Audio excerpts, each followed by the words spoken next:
Umeweza kuona Ricardo Momo alivyoweza kutoa cheche kwa bibi Zuchu na kusema kwamba sisi mwanamke ambaye sio mvumilivu hatumuhitaji kabisa katika familia yetu. Hivyo kwa upande wake ameona hiyo ndio njia sahihi, basi ni vyema aweze kuchukua maisha yake, kwa sababu kila mtu anatamani kuweza kuona anapata furaha yake. Hivyo kwa upande wetu, kwanza Diamond Platnumz sio mwanaume wa kuanza kuombaomba misaada au kuweza kuomba misamaha kama walivyokuja hao wetu wengine, na hao wengine wataondoka hivyo hivyo, kwa sababu kila mtu anatamani kuweza kuona maisha ya kila mtu yakiwa katika misingi na mikakati iliyo bora, kwa sababu kila mtu anaamini kwenye kile ambacho anachokiamini.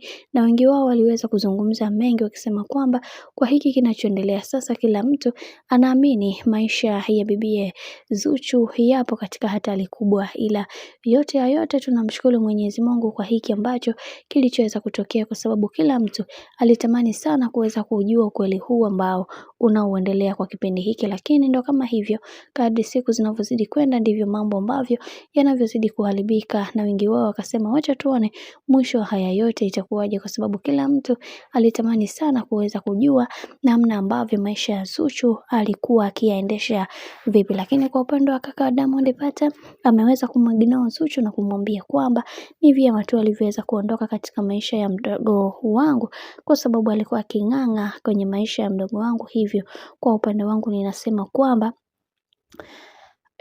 hatua ambayo aliweza kuichukua ni hatua nzuri, kwa sababu kila mtu alitamani sana kuweza kuona maisha ya bibie Zuchu yakiwa salama kabisa.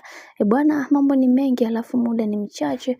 Mimi naomba nikusihi kitu kimoja, kama ndo mara kwa kwanza basi nikusihi usisahau kusubscribe, kulike, kushare pamoja na kucomment.